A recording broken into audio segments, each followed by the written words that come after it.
ठीक है। तो दोस्तों अभी हम लोग हैं पांडव फॉल के पास और जो कि ये पन्ना रिजर्व में पड़ता है और यहाँ से हमारे साथ भैया जुड़ गए हैं। भैया आपका नाम बताएंगे? मेरा नाम अरविंद कुमार सेन है और मैं सर आपका गाइड हूँ। मैं आपको इस प्लेस के बारे में इंफॉर्मेशन दूंगा। और तो ठीक है, अपन चलते हैं आगे। इस प्लेस का नाम है पांडव फॉल। पांडव जैसा फॉल। कि नाम से स्पष्ट होता है, आज से 5000 साल पहले जब द्वापर युग था, तो द्वापर युग में जो महाभारत की घटना हुई थी, जिसमें 5 पांडव जो जुआ में अपना सब कुछ हार जाते हैं, तो उन्हें 12 वर्ष का वनवास और 1 वर्ष का अज्ञातवास होता है। तो अज्ञातवास। अज्ञातवास में जो है कौरव शर्त रखते हैं कि यदि आप पहचाने जाते हैं तो आपको पुनः जो है 12 वर्ष का वनवास करना पड़ेगा। तो जो पांडवों का अज्ञातवास का समय है वो यहाँ से शुरू होता है। अच्छा, यहाँ से लगभग अज्ञातवास शुरू होता है उन लोगों का। तो दोस्तों अभी हम लोग जो पांडव फॉल में हैं, जो कि भैया बता रहे थे कि यहाँ से जो उनका अज्ञातवास शुरू होता है, जो 12 वर्ष के बाद उन लोग का जो 1 वर्ष का अज्ञातवास रहता है, तो वो यहाँ से शुरू होता है। तो चलिए दिखाते हैं अंदर, और गुफाएं भी हैं कुछ। और तो लगभग यहाँ पे जो है पांडव 1 माह रुके हुए थे, और उनके रुकने के कारण इस प्लेस का नाम जो है पांडव फॉल पड़ा। और उनसे संबंधित यहाँ पे 2 पांडव गुफाएं हैं, जो अपन नीचे चल के देखेंगे। अपना जो अपन जहाँ घूमने आए हैं पांडव फॉल में, ये भी पन्ना टाइगर रिजर्व का ही एक एरिया है, कोर एरिया के अंतर्गत आता है। तो यहाँ भी जो है कभी कभार टाइगर, लेपर्ड और अन्य जंगली जानवर जो है दिख जाते हैं।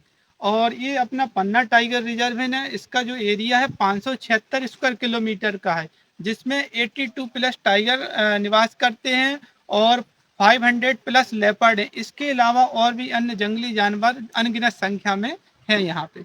तो ये अपने एमपी का सेकंड या थर्ड जो हाईएस्ट में है, जहाँ पे ये थर्ड। थर्ड है ना, यहाँ पे शेर इतनी मात्रा में हैं, नहीं, क्योंकि टाइगर्स के मामले में ये दूसरे स्थान पे दूसरे आता है। स्थान में है। पहले पे काना किसी अपना वो आता है बांधवगढ़, बांधवगढ़ आता है पहले में। और दूसरे में आता है पन्ना टाइगर अच्छा, रिजर्व। दूसरे में पन्ना रिजर्व आ जाता है और जी तीसरे में आता है फिर अपना कान्हा। जी। और इस प्लेस में सर पांडव फॉल में 2 फॉल बनते हैं। एक जो सर आप सामने देख रहे हैं, ये वाला फॉल जो है अपना रेनी सीजन में बनता है, इसलिए यह रेनी सीजन का फॉल कहलाता है, क्योंकि ये बरसात में तेज चलता है। और दूसरा फॉल है यहाँ पे स्प्रिंग फॉल, जिसे अपन नीचे चल के देखेंगे। उसे 12 मासी फॉल भी कहा जाता है, क्योंकि वह 12 मास सेम स्पीड से चलता रहता है। और यहाँ से देखने पे जो आप ये सामने कुंड देख रहे हैं, इसका पांडव कुंड नाम है। और अच्छा, यहाँ से देखने पे हार्ट के शेप का दिखता है। हार्ट शेप है। तो दोस्तों ये आप देख भी सकते हो कि पूरा हार्ट शेप में है, और ये पांडव कुंड है। और ये जो पांडव फॉल का एक बना है, जो रेनी सीजन या बरसात के सीजन में जब पानी ज़्यादा होती है तो उसकी मात्रा में जब गिरता है तो बहुत ही लाजवाब दिखता है। तो चलिए और दिखाते हैं और आगे। सर ये यहाँ जो हमारा ये क्षेत्र है बुंदेलखंड, बुंदेलखंड क्षेत्र का हमारा ये वाला पार्ट है। यहाँ पे विंध्याचल पर्वत श्रेणी का विस्तार है, जो भारत की दूसरी प्राचीन पर्वतमाला है। और विंध्याचल पर्वत श्रेणी में अधिकतर सेडिमेंट्री रॉक्स का फॉर्मेशन है। जो आप सामने ये देख रहे हैं पत्थरों को, ये सेडिमेंट्री रॉक्स है। सेडिमेंट्री रॉक्स वो पत्थर होते हैं जिनमें लेयर्स होती है। लाइन में। हाँ, लगभग इनके जो इनर स्ट्रक्चर होता है उनमें लगभग 1 फीट में 100 से ज़्यादा लेयर्स होती है। और यहाँ पे जो दूसरा फॉल बनता है ना, वो सेडिमेंट्री रॉक्स में लेयर्स में स्टोर बरसात का पानी होता है, जो फिर बाद में साल भर धीरे धीरे रिसता रहता है। भी पाई जाती हैं, जिनमें से आप ये सामने देख रहे हैं, ये पापड़ा का पेड़ है। इसका प्रयोग जो है हमारे यहाँ जो ढोलक बनती है ना, और ढोलक का जो लकड़ी वाला पार्ट होता है वो इसी का बनाया जाता है, अच्छा, क्योंकि पापड़ा का। हाँ पापड़ा का, क्योंकि इसमें साउंड जो है बहुत अच्छा बनता है। यानी कि साउंड जो निकलती है, हाँ जो बेस निकलती हाँ, है ढोलक की, वो मधुर रहती है और सुहानी बन जाती सुहानी है। रहती है। लगभग इनकी 1 फीट में 100 से ज्यादा लेयर्स होती हैं। और जो पहले स्कूलों में पत्थर वाली स्लेट और ब्लैक बोर्ड अभी भी चलते हैं, वो इन्हीं पत्थरों के बनाए जाते थे। और इनमें कम मात्रा में सॉल्टेड भी होता है, तो बंदर जो है इनको खरोच कर खाते हैं, जिससे इनकी जो है ये लेयर टूट गई है। और प्लस जो यहाँ पे हमने आपको बताया था, जो दूसरा फॉल बनता है, वो सेडिमेंट्री रॉक में स्टोर वाटर होता है। और इनकी तुलना यदि हम आरओ वाटर प्यूरिफायर से करें, तो उसमें 3 से 7 लेयर होती हैं। और इसमें जो पानी है हजारों लाखों लेयर से होके आता है, जो आरओ की तुलना में ज्यादा प्योर होता है। ये इसे इंडियन गोस्ट ट्री बोला जाता है, Indian ghost of the forest बोला जाता है, जंगल का भूत। क्योंकि ये रात में चंद्रमा की चांदनी रोशनी में एकदम पूरा सफेद चमकता है, इसीलिए इसे जंगल का भूत कहा जाता है। और ये साल में अपना 3 बार कलर भी चेंज करता है, यानी लिविंग द लेयर, लेयर को छोड़ना। ये ठंडियों में अपना पूरा वाइट दिखता है और गर्मी में ये पूरा ब्राउन हो जाता है और बरसात में ये पूरा हरा दिखने लगता है। और जो खाने वाली गोंद होती है ना, वो इसी पेड़ से प्राप्त होती है। इसे कुल्लू या कुल्ला हमारे लोकल रीजन में बोला जाता है। एक्चुअल में ये गम ट्री होता है। और इस छाल है ना, जो हार्ट पेशेंट के काम में आती है, ओरिजिनल छाल है। अच्छा, ये इसको, ओरिजिनल छाल है। हाँ ओरिजिनल छाल है। रेड वाला पार्ट जो होता है वो हार्ट पेशेंट के लिए काम आता है। कभी कभार दिख जाता है, जिनकी संख्या यहाँ पे कम है तो वो भी कभी कभार जो है ऐसे ही क्षेत्रों में रहना पसंद करते हैं। और फिर बाद में यहाँ पे फिर महाभारत काल के बाद समय परिवर्तन के होते होते 12वीं से 16वीं शताब्दी में यहाँ पे फिर एक छोटी सी रियासत गौड़ राजाओं की हुआ करती थी। ये जो सामने का आप स्ट्रक्चर देख रहे हैं, ये उन्हीं के समय का है। ये गौड़ राजाओं के समय का हंटिंग ग्राउंड है, जिसके अंदर गौड़ राजा बैठ के शिकार किया करते थे, क्योंकि जानवर यहाँ पे कुंड का पानी की पीने के लिए आते थे। और उस समय यहाँ पे हमारे यहाँ हकाई प्रथा भी चलती थी। राजा जो लोग होते थे, गांव के 10-12 लोगों को बुलाकर ढोल नगाड़े के साथ उनने बोला कि आप जानवरों को हाँक के लाइए, और वो सेफ तरीके से इसके अंदर बैठ के जानवरों का शिकार कर देती थी। और सर जस्ट आगे आगे जो सामने आप देख रहे हैं, ये भी गौड़ राजाओं के समय का बना हुआ है। ये उनके समय के आयुर्वेद औषधालय है, जो राजा महाराजाओं के राज वैद्य होती थी, प्राचीन समय में जड़ी बूटी का काम करने के लिए यहाँ पे आया करते थे। तो ये उस पर्पज से बनाया गया था। और जस्ट जो आप ये पानी देख रहे हैं, ये हमारे यहाँ का स्प्रिंग फॉल है। ये 12 माह जो है बराबर स्पीड से, सेम स्पीड से चलता रहता है। आप किसी भी टाइम यहाँ पे आएंगे, इसकी जो बहने की रफ्तार है वो सेम रहती है। और ये पानी जो है हमारा बहुत सारी जड़ों से रिस के आता है, तो इसमें बहुत सारे मिनरल्स भी ऐड हो जाते हैं, जो पानी हमारे लिए काफ़ी लाभदायक होता है। इससे हमारी पाचन शक्ति बढ़ती है और पेट की छोटी मोटी बीमारियां भी दूर हो जाती हैं।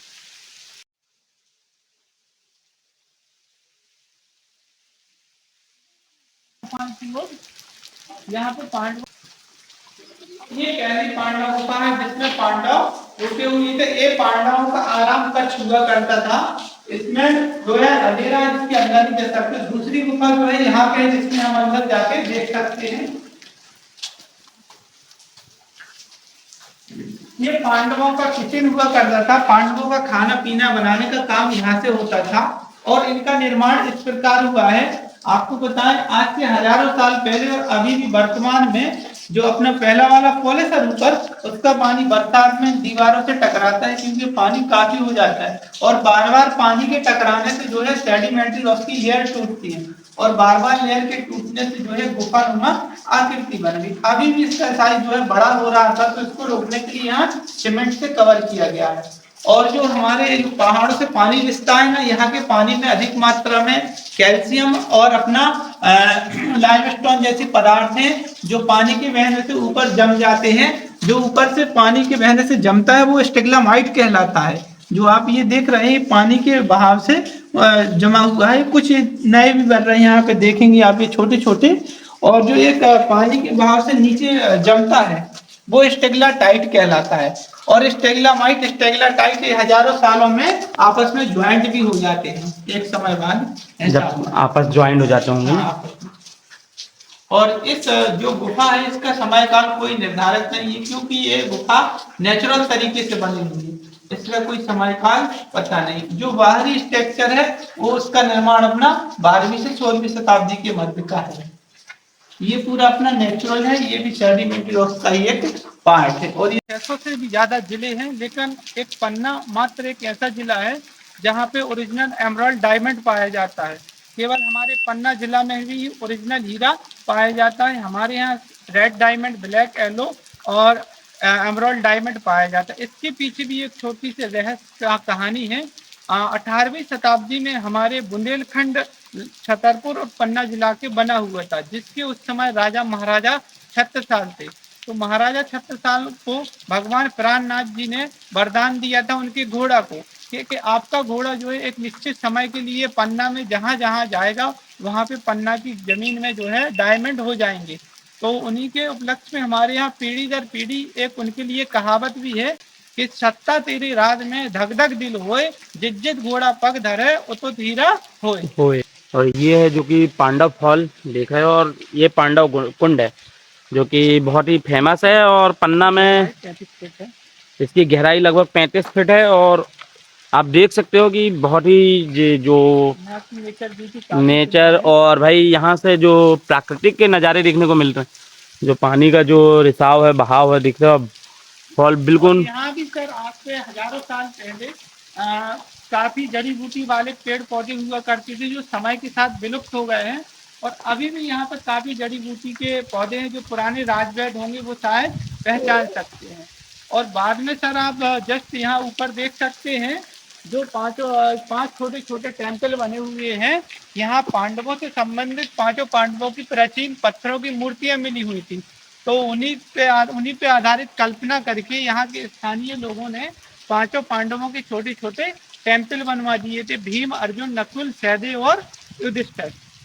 तो भैया अभी हम लोग हैं पन्ना रिजर्व में, और टाइगर रिजर्व के पांडव फॉल के पास। और भैया जो गाइड हैं उन लोगों से अगर आपको पर्सनल संपर्क करना चाहते हो, या नाइट आपको घुमाने के लिए जो नाइट व्यू में या फिर दिन में, तो भैया से आप संपर्क कर सकते हो। भैया से बात कर लीजिए आप। मेरा नाम अरविंद कुमार सेन है, मैं पांडव फॉल का गाइड क्रमांक 12 हूँ। मेरा कॉन्टैक्ट नंबर है 9630434308। इस नंबर पे आप संपर्क कर सकते हैं यदि आप पन्ना टाइगर रिजर्व में सफारी करने के इच्छुक हो। हमारे यहाँ नाइट सफारी और डे सफारी की जाती है और रुकने की भी व्यवस्था है, तो आप संपर्क कर सकते हैं। तो अभी हम लोग थोड़ी और देखते हैं, नज़ारे लेते हैं, और फिर इसके बाद चलते हैं जो ऊपर चंद्रशेखर आज़ाद के जो कि प्रतिमा है, और उनके बारे में कुछ और जानकारी मिलेगी तो भैया से जानेंगे। तो जब तक आप ये गुफा के नज़ारे लीजिए।